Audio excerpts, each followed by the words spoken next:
Hello friends, and welcome to our Changing Views. One thing you'll always be sure of is a warm welcome. I know there's a lot of debate between who gives the best welcome in England, the Northerners or the Southerners. Well, on our Changing Views we've got the best of both worlds. You see, I'm from Oldham, Lancashire, and Kelly, she's from East Sussex. Don't ever forget the East or you'll know about it. Now, first thing, before we start, turn the AC off so we don't hear that buzz in the background. Please remind me before you go that I've got to turn it back on again. Let's start this session with a question. Have you ever wondered how and why people have a narrowboat? I mean, we've watched all the greats and the bigs. We've watched a lot of vlogs, and some people everyone's great. There's a list underneath of the people who've inspired us. But sometimes you wonder, how did they do it? I think it's split into two categories. Some people go on because they don't want to be in a house and they're short of money. Some people go on because they've had a house and they want to maximise that money. And that's kind of where we've been at some time in our lives. So what we're going to do in these videos is we're going to show you how we're going to manage it. Don't take me wrong, it's going to be a hard fight. I showed you last week, we only had $100, and guess what? Situations got worse. I've got nothing this week. But we've always been positive. We watch the movies like The Secret, we read The Secret, the power of attraction. We're very spiritual and religious. So we've got the best of both worlds there, and we're always positive. I've got my wristband on now. Don't ever quit or do it, because that's our mindset. If we put our mind to it, we're going to do it, one way or the other. No matter what people say and the doubts that they have, we're going to do it. So stick around and see, because I'm going to give you the full disclosure. I've said that before, but this is going to be full disclosure. If you want to know how to do this on a budget, or you want to know how to do this with a lot of money, I'm going to show you. We're going to hold nothing back. And I've got some great news, because our journey started. We've got the first bit of our narrowboat. Wait and see. I'll show you at the end. But let me tell you about ourselves. You see, I want to tell you why a narrowboat for us. It's been a dream of mine since I was probably about 14 or 15. Because at that age, I actually owned a boat on the canals. It was an 18-foot narrowboat called Mount Leinster. We started on the Ashton Canal at Droylsden, near the top lock, and then we moved it to Higher Poynton with the old lady. I don't think she's there anymore. I hope not. She would be 100 and something. She was like 78 when we were there, and she would move a narrowboat with a long pole, and a boat was a big narrowboat. But as I digress, I had a narrowboat. I had a canal cruiser. It's a GRP up there on Higher Poynton, and we had some great memories. We cruised around the Cheshire Ring on a holiday. We did the entire Cheshire Ring. I remember the day we set off because someone asked us, "Hey, where are you going?" "Oh, we're going to do the Cheshire Ring. We're going to have all day. We're going to sit back and relax, have a great time." Oh, how long you got?" "We got a week." "A week? You'll never do it in a week." And people kept telling us that. "You're not going to do it in a week." Well, that gives us a problem, you see, because we were all on holiday. We took a week off work. So we set off at speed. We kept within the speed limit, but we were determined to do it. I claim to fame, the three of us in that GRP cruiser, we did the Cheshire Ring in, are you ready for it? 5 days. We overcompensated. We got back early. But we never speeded. Well, I say we never speeded. I only sped once in my GRP, and that was when we had an engine fault. And we serviced the engine and we put the cover back on. Everything was great. And we were right next to a bridge. We were right next to a bridge, and just past the end of the bridge there was a nice long straight. So I said to my mates, "Come on, let's go through the bridge, open it up, make sure we've got everything right, because we're having engine problems." We went under that bridge, we opened that boat up, and we give it some. We caused wake, and guess what happened? We got pulled over by the police in a canal police boat. You wouldn't believe it. There was an actual police boat coming the other way. What's the chances? If you know me, you'll know there is a big chance. We got pulled over.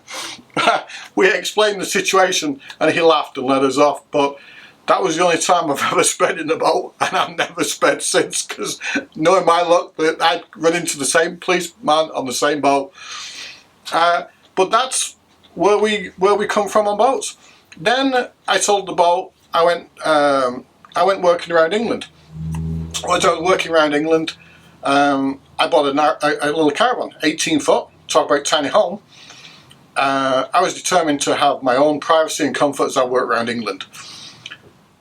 And the first problem was it was too big for the car. I only had a very, very, very small car, even though it was a very, very small home.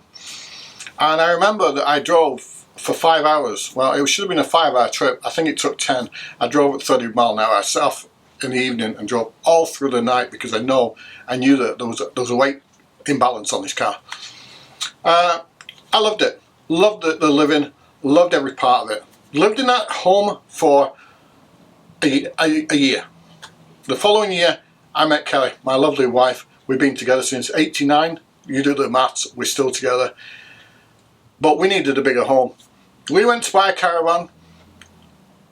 They hated us on the lots because we walked in.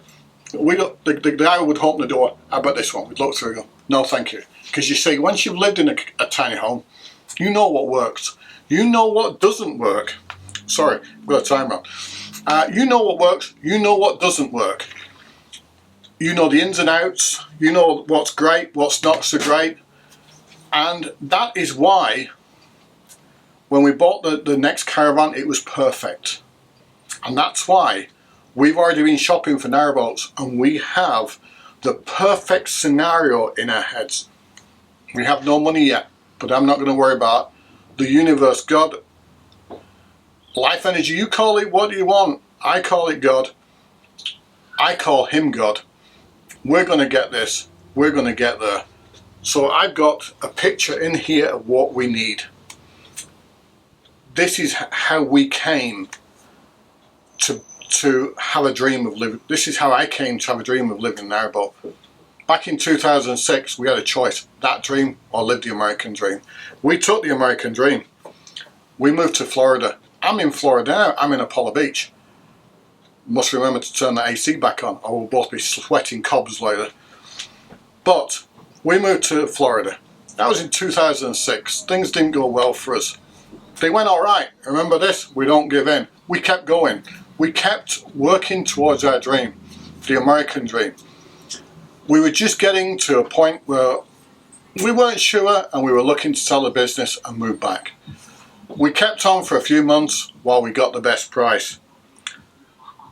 Wow, did we make a mistake? Pandemic hit. Business went from being worth this to not being worth... I can't even afford a McDonald's from the money I'd get for the business now. But we're not worried about that. See, we've always had plan B somewhere, and that plan B is to own a 57-foot narrowboat. I told you before, my friend Merlin, he's died now unfortunately. Puts a quiver in my voice. He saved money and sent us this to keep us focused. And we were going to go back and buy a 57-foot narrowboat. We talked about it forever. And unfortunately he had a heart attack and died. He never said, well, that's another story and I don't want to cloud us. But that was his dream, it was our dream. We're going to own a 57-foot narrowboat and we're going to call it Myth Witch after him. But this is the plan now. We're looking to head home. We're looking to buy this narrowboat. We've got lots more plans than that. We've got a business to run on the narrowboat, and these dreams will come true.